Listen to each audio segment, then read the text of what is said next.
On that day, a man came out of his chambers holding a handkerchief to his face, and still only managed to keep up his vomit on the mosaic floor in front of the temple. The prince had not been seen in public for more than 3 weeks. The palace gates were closed, and servants were changed every night. The morning air above the Kremlin smelled of sour meat, stale infusions, and the smoke of dried wormwood. According to the voivode Dmitry Ivanovich Kvasha, in mid-March of that year, the body of the Grand Prince exuded heat through wounds that had not healed since autumn, and black water oozed from under his fingernails as if the earth was calling him back before his time. That was how it all began. The first signs of illness appeared in the fall, when Prince Ivan Danilovich, nicknamed Kalita, returned from the horde with a letter received with great gifts. He then dismounted with difficulty at the gates of the Assumption Cathedral, and his left knee was tightly wrapped in linen cloth soaked in either fat or vomit. He walked with difficulty, and one of his close boyars later wrote in a report, "He limped as if he had hot coals under his heels." The prince himself did not complain. He remained silent, only waving a handkerchief over his face, which increasingly smelled of medicine and rotten wood. At the beginning of winter, the swelling spread to both legs. Doctors summoned from Tver and Rostov diagnosed internal burning, thickening of black bile, and gout. One of them, named Artemy, suggested cutting open the abscesses with a red-hot iron, but was expelled for blasphemy. Instead, the prince's body was wrapped in bags of warm ashes, doused with bitter herbs, and at night he was given an infusion of poppy heads and a potion made of birch tar and bee venom, according to a legend preserved in the Nikon Chronicle. The prince, left alone with his confessor at night, allegedly said, "I feel death not in my bones, but in the mirror, in the fact that it reflects only a beast." From the beginning of January, neither his sons nor even the metropolitan were allowed into his chambers. Soldiers at the entrance to the terem had orders to execute on the spot anyone who is not summoned. The eldest son, Simeon, sat in the neighboring terem with 24 boyars and remained silent. The younger son, Ivan, tried every day to beg his mother for passage, and each time he was told that his father was weak and suffering in spirit. In reality, the prince was no longer able to stand. According to one of his servants, his body was like clay and trembled even at the touch of a shadow. His eyes were tearful, his cheekbones were covered with spots, and his fingernails turned white as bone. Rumors of poison spread quickly throughout the court. Some said that the prince had been poisoned with slow-acting mercury, which had been slipped into his kvass while he was still in the horde. Others blamed the widow of his older brother, Ivan Danilovich, who had been sent to a convent. However, there were many versions, and none of them had any proof.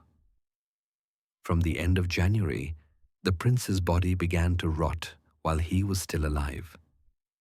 The head of his bed was covered with spots of blood, and the bedding was changed twice a day. Bloodletting prescribed by the Rostov physician Varlam did not help. Murky pus flowed from a vein above his elbow. His legs were wrapped in cloth soaked in wormwood and sandalwood juice, but the wounds continued to ooze. A witness named Ephemy wrote, "When approaching the bed, it stank like a stable with dead animals. The rooms were disinfected with smoke from aspen brooms, moss was burned, garlic was placed in the corners, and wax was dripped on the thresholds to ward off the evil eye. but nothing relieved the stench and moaning. Meanwhile, fear and calculation reigned in the courtyard. Boyars from the prince's inner circle began to write secret letters to Tver and Nizhny Novgorod, testing the ground in case of a sudden change of power. Simeon secretly met with the archimandrite of the Sergeyev monastery, while his confidant, Boyar Fyodor Lyapunov, tried to persuade the Novgorod merchants to join a new alliance, offering them tax relief. At night, shadows carrying paper scrolls left the palaces. The laurels of the Holy Fathers were used as a courier network, and silver flowed into various hands. At the same time, no one dared to speak openly about Kalita's death. It was unofficially forbidden. In mid-February, the prince began to lose his mind. He did not recognize his wife, called out to his dead father, spoke in a feverish tone, and whispered strange prayers at night, among which the servants remembered the words, "Do not give the Tatars my blood, and do not betray my sons to one another." One of the clerks, named Andrei, wrote in his report, "Our Lord, defiled in body and mind, demands wine, in which the juices of decay ferment, but the taste is like that of fear." Sometimes Ivan Danilovich began to laugh hysterically, coughing. Images floated before his eyes, and he said that he could see Moscow burning, and that his head was empty like the ringing of a bell tower. One of the most disturbing moments came when, during one of his fits, the prince ordered the execution of the cook, accusing him of poisoning his food. The cook was beaten with whips and drowned in a barrel of cabbage brine.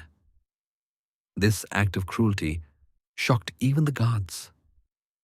Later, one of the servants named Miron said in his testimony, "The Grand Duke was not looking for enemies outside, but in everyone who brought him a spoon or water. He tore his shirt and said that his body was no longer his, that a demon was inside him." The chronicler who kept the chronicle of that year left the following note in the margins. "The great ruler was broken in body, crushed by his own will, and his fear was not death, but what would come after it." By early March, the prince barely opened his eyes. His mouth was dry, his tongue black, and his breathing was ragged and guttural. His body was swollen, his back was covered with bed sores, and his skin was cracking at the joints.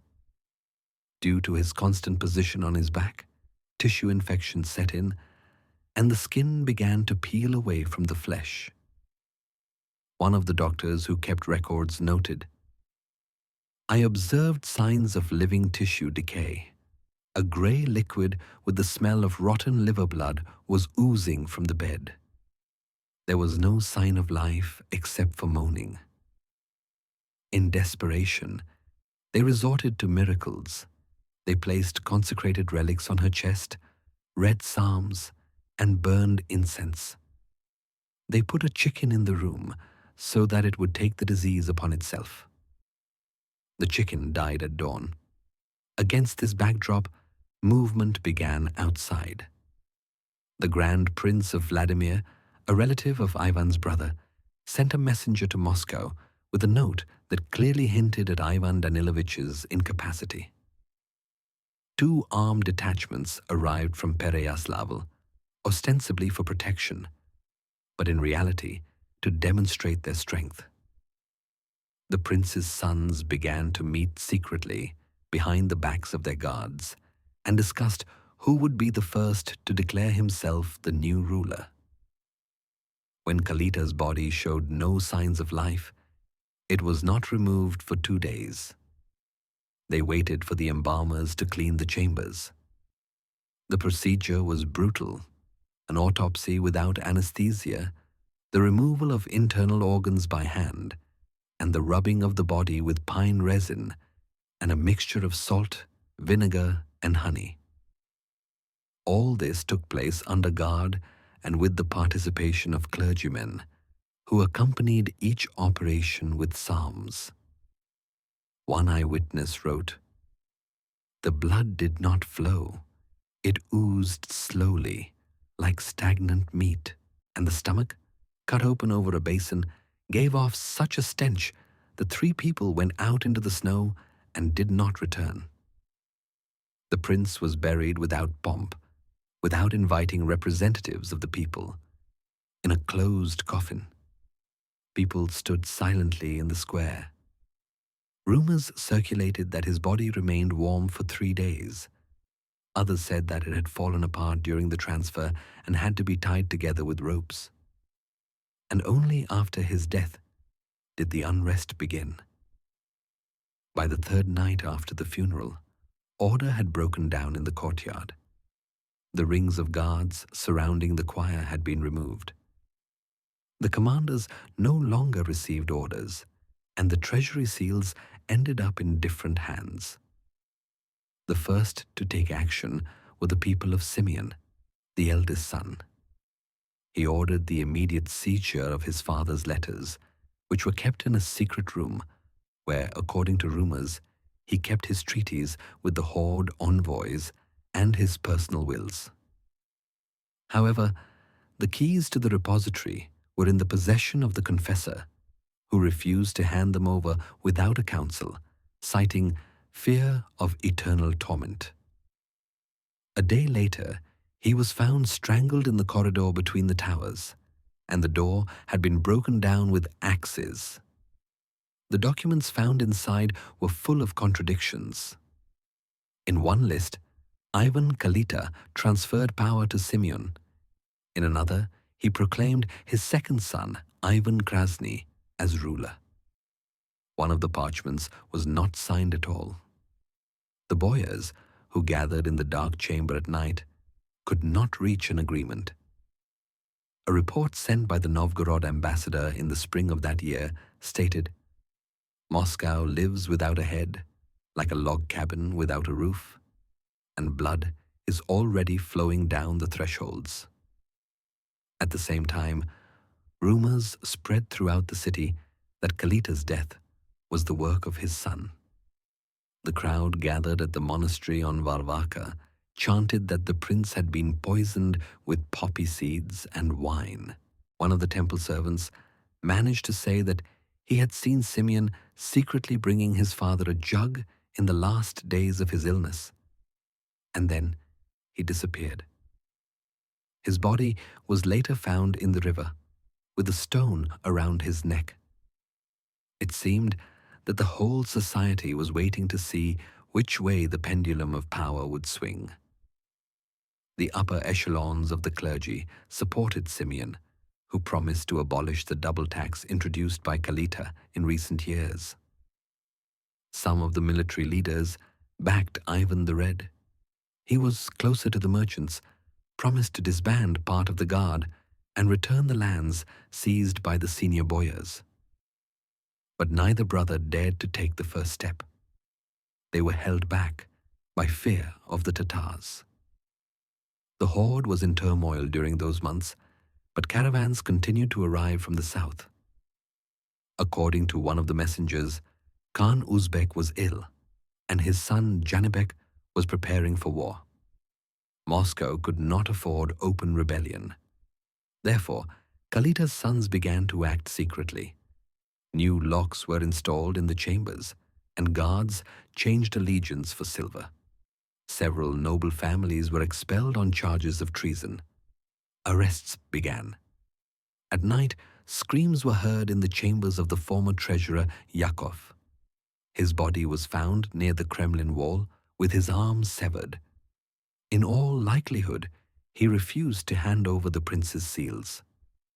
Shortly thereafter, 3 servants who had seen Simeon enter his dying father's chambers on the night of March 7th, after access had been officially closed, disappeared. No interrogations were conducted. Instead, the bodies were kept in pits behind the monastery without a funeral service. Meanwhile, Kalita's illness, or curse as it came to be called, seemed to spread to the city itself. The weather was warm, but the streets stank.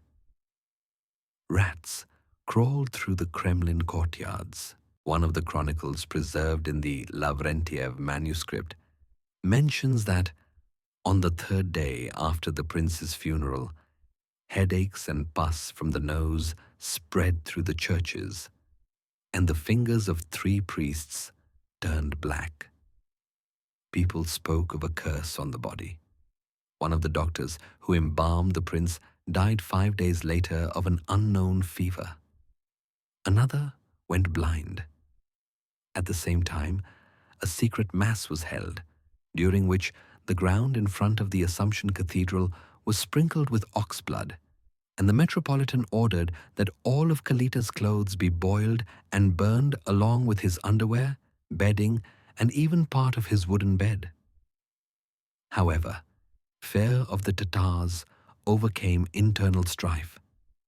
And so, against this backdrop, in the 3rd week of March, a messenger arrived in Moscow from Khan Uzbek.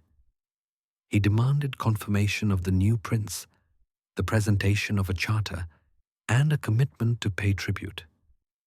But none of Kalita's sons dared to go themselves, fearing execution and suspecting each other of treason.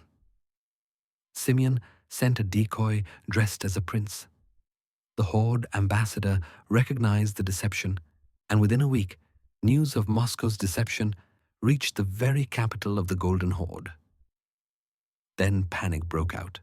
The boyars began to secretly send their families to Tver and Suzdal. Supplies began to be stockpiled in basements, and merchants left the markets. One of the voivodes, Semyon Druzhina, publicly accused Ivan the Red of treason, and in the morning he was found hanged in his own bathhouse. No one dared to remove the body. Meanwhile, the prince's body, believed to have been buried in a stone crypt, became the subject of new rumors. It was said that the coffin had opened by itself, that the dead man's face had turned black, and his tongue had stretched out. One of the guards who had been watching over the tomb swore that he heard muffled breathing coming from underground. A day later, he was taken to a monastery, supposedly insane, raving and screaming that Kalita was coming back for his son. Several boyars' wives reported nightmares in which the prince, rotting and covered with flies, demanded that his ring be returned to him.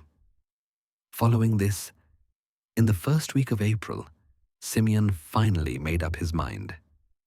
He gathered 1,000 warriors, summoned the clergy, and behind the closed doors of the cathedral, proclaimed himself Grand Prince. Ivan the Red was hunting near Kolomna at the time. The news of his brother's self-proclamation reached him in the forest. The very next morning, he turned his troops around and marched on Moscow with his army. This was the beginning of a new order. Kalita's death shattered the balance that had been maintained by fear and cunning. His heirs possessed neither his will nor his patience. The people of Moscow waited silently and fearfully. Some hoped for a redistribution of power, others feared the return of the Tatars. And although the princely court was full again, no one believed that there was order behind these walls. From then on, every piece of bread was accompanied by whispers. Are you for Simeon or for Ivan? And every glance was filled with fear, as if the rotting body of the Grand Prince still lay somewhere under the slabs, not yet having spoken his last words. The second march for power began before dawn. Ivan the Red approached Moscow from the south, across snow-covered fields, without even waiting for reinforcements. His detachment, numbering about 500 horsemen, had no artillery and was not prepared for a siege. But in the city, everything was different. Rumors were circulating that Simeon's guards were wavering, that half of the boyars had already secretly sworn allegiance to his younger brother, and that the senior prince himself was suffering from a fever, as if the curse of Kalita's body had reached him too. On the third day after his self-proclamation, Simeon began to vomit. His temperature rose so high that he was kept in an ice bath, and when it melted, he was rubbed with vinegar and salt. His tongue swelled, and he stopped speaking. The physician Ignatius, who left a note in the margins of a prayer book, wrote, "The gentleman is delirious. His face is spotted like a corpse. His stomach is swollen, and his eyes are running like curdled milk. He smells like a coffin." No one had any doubts.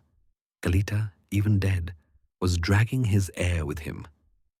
But death did not have time to catch up. Ivan the Red entered the city without a fight. The watchtowers were open. Some of the guards had retreated during the night. The people in the streets were silent. No one greeted him with bread and salt, but no one stood in his way either. By noon, he was already in the Kremlin. His older brother's guards laid down their weapons. Simeon was taken to a remote chamber in chains, like a prisoner, but without trial or formal execution. 3 days later, he died. Officially, he died of fever and suffocation, but according to his servants, he died of boils inside his stomach. The doctors did not touch his body. He was wrapped in cloth, sprinkled with salt, and taken away at night without a funeral service or bells. The place of his burial remains unknown. Now Ivan the Red became the sole ruler, but power came to him not as a blessing, but as a curse. The Kremlin chambers reeked of decay and fear. The first thing he ordered was to burn the bed where Kalita and Simeon had died. The walls of those chambers were smeared with lime, and holy water and cow's blood were poured under the floors. The servants who worked in those chambers were given money and sent to distant villages. Old mattresses, pillows, and icons were thrown into the river. No one wanted a repeat. However, the repeat had already begun. In the spring, when the ice had just receded, a disease broke out in Moscow. First among the beggars in the markets, then among the monks. People were covered with spots, began to suffocate, and died within 3 days. The dead were burned on secret orders. Priests said that it was Kalita's black breath. One of the monks left a note in his diary. "The curse of the Grand Duke has come down upon the land, for greed has given birth to death, and death has given birth to wrath." The people began to worry. Rumors spread that the new Prince Ivan wore an amulet with his late father's tooth, which was said to contain his power. No one knew if this was true, but they feared him. He spoke little, appeared before the people only once a month, and kept his face hidden under a hood. At meetings of the boyars, he appeared suddenly and disappeared. He gave orders through scribes, often at night. Once at a meeting, he said only one sentence: "Pray, not for me, but for yourselves." Meanwhile, the political map of the principality was crumbling. Tver refused to pay tribute. The people of Novgorod demanded a reduction in taxes. A messenger was sent to the horde again with gifts, a letter, and excuses for Simeon's deception. There was no response. Moscow lived in anticipation of the Khan's punitive campaign, and every evening, new prayers could be heard within the walls of the Kremlin. New idols were carved in the dungeons, sacrifices were made, and straw dolls with the names of enemies were burned. Old Christianity mixed with silent fear. In June, the prince ordered the restoration of the old order of Kalita, including the cruel measures. New executions began. Merchants suspected of conspiracy were hanged over rivers. Boyards who spoke of escape disappeared. Suspects were burned with red-hot iron, and women had their tongues cut out. Ivan the Red tried to maintain order through terror, like his father. But fear no longer sustained power. It was eating away at it.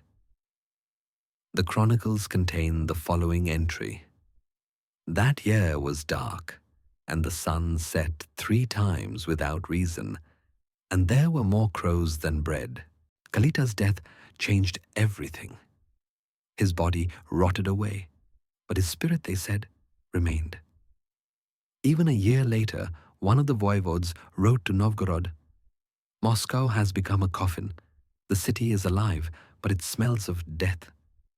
History does not remember princes who died in this way, but it remembers the consequences. In the autumn of that year, Tatar envoys entered Moscow. They arrived without banners, but with a guard of 60 men and a full list of demands from the new Khan, Janibek. Ivan the Red met them not in his palace, but in a specially cleared tent on Cathedral Square, far from the places where his father and brother had died. According to one of the servants, the prince came out to them pale as wax, with eyes like glass, not blinking, not moving his face. He bowed low and spoke softly. He offered rich gifts, promised to restore all payments, and even cede part of the northern lands. The envoys listened. Then one of them looked him straight in the eye and said, "You are rotting from within, Prince. It can be seen in the walls and in your people. We will take what we want. Your fear is our agreement." Ivan did not answer. He only bowed lower. 3 days later, the Tatars left, taking with them 20 hostages and 3 chests of silver. The Khan refused to give a letter of safe conduct. Moscow was formally left without a recognized ruler. And although Ivan the Red continued to rule, none of his neighbors recognized his authority as legitimate. Diplomatic divisions began. The Rostov nobility openly negotiated with Tver, and Ryazan demanded the return of ancient lands. The merchant class began to drain capital. Money was smuggled out via the Suzdal roads, and gold was stored outside the city. A disease broke out again in the city. It was called by various names: Kalita's rot, dry breath, or simply shaking. People's fingers were falling off, their skin was covered with spots, and they began to tremble.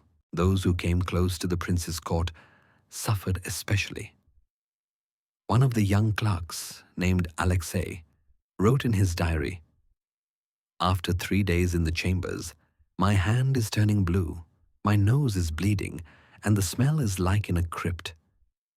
Whether this is God's will or the revenge of the dead, I do not know."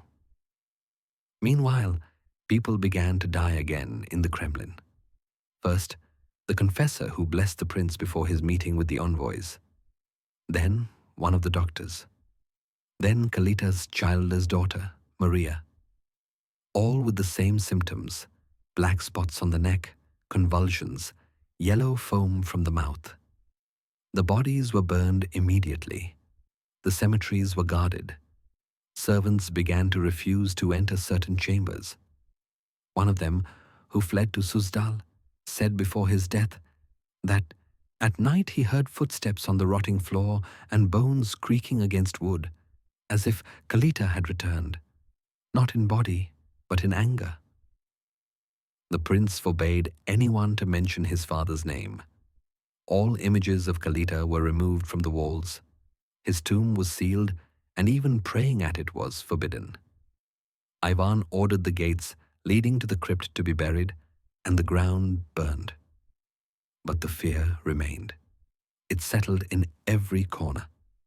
And then the air disappeared. Ivan the Red did not die. he disappeared. It happened on the night of December 9th to 10. The last person to see him was a squire named Timofey. In a report written later, he stated, "My lord did not sleep. He stood by the window and whispered something in an ancient, incomprehensible language. He said, 'I can hear my father calling me through the ice.' Then he walked barefoot down the corridor. The door did not creak. We searched until dawn. Only footprints remained, wet as if from sweat. The body was not found, not in the attics, not in the dungeons, not in the forests. It was officially announced that the prince had gone to a monastery to repent. In fact, Moscow was left without a ruler for the second time in a year. Power collapsed. The boyars divided the remains as if in a ruin. Hundreds of people left. The church was silent. The Nikon chronicle of that year ends with the phrase, "And the prince went after the dead, and with him went fear, flesh, and law. And the land remained empty, like a coffin without a body." Kalita's legacy was destroyed. His children either died or disappeared. The order he had created over decades fell apart. Centralization ceased.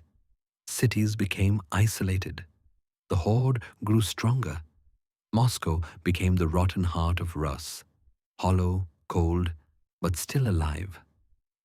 And for a long time, the people said that Kalita had not died, but had simply rotted away in his chambers, absorbed into the walls, and would return to those who craved power more than life itself. Thus ended the last campaign of Grand Prince Ivan Kalita. Without weapons, but with a rotting body. Without a horse, but with thousands of shadows behind him. His death created a void that no one could fill.